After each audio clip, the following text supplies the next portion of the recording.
देश के साथ कैसा कैसा पाप हुआ है। मैं आज देश के सामने पहली बार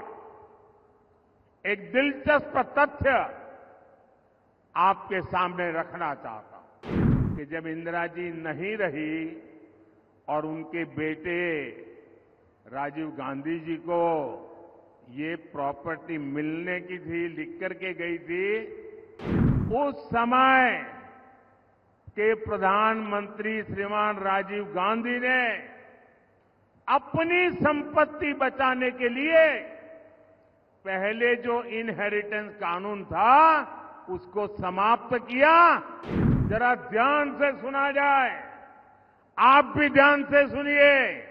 और मेरे देश के दिग्गज पत्रकार भी जरा सुन ले, मीडिया वाले भी सुन ले और उनकी जो इकोसिस्टम है ना, जो हर दिन मोदी के बाल की खाल उतारने में लगी हुई है, वो भी जरा सुन ले कान खोल करके।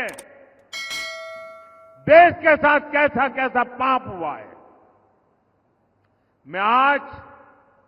देश के सामने पहली बार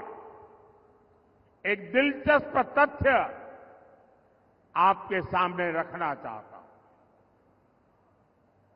जब देश की एक प्रधानमंत्री बहन इंदिरा जी नहीं रही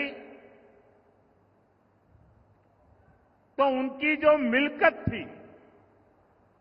उनकी जो प्रॉपर्टी थी, वो उनकी संतानों को मिलनी थी।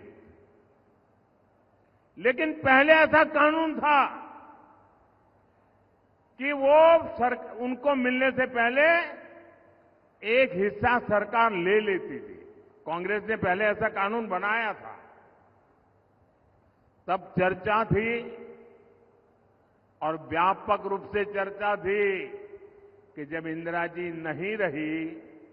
और उनके बेटे राजीव गांधी जी को ये प्रॉपर्टी मिलने की थी, लिख करके गई थी, तो अब सरकार को पैसा चला ना जाए,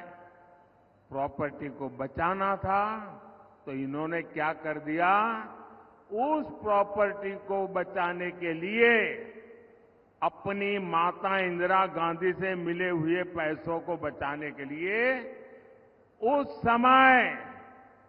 के प्रधानमंत्री श्रीमान राजीव गांधी ने अपनी संपत्ति बचाने के लिए पहले जो इनहेरिटेंस कानून था उसको समाप्त किया और खुद के पैसे बचा लिए। खुद पर आई तो कानून हटा दिया और अब वहां मामला निपट गया तो आज फिर सत्ता पाने के लालच में ये लोग वही कानून ज्यादा कड़ाई से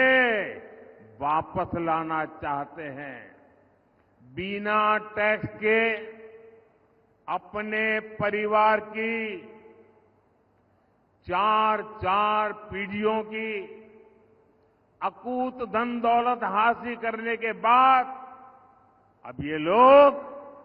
आप जैसे सामान्य मानवी की विरासत, आपकी मेहनत की कमाई, जो आपने अपने बच्चों के लिए बचत करके रखा है, उस पर टैक्स लगा करके आधी संपत्ति लूटना चाहते हैं। और इसलिए ही तो देश कह रहा है कांग्रेस की लूट जिंदगी के साथ भी और जिंदगी के बाद भी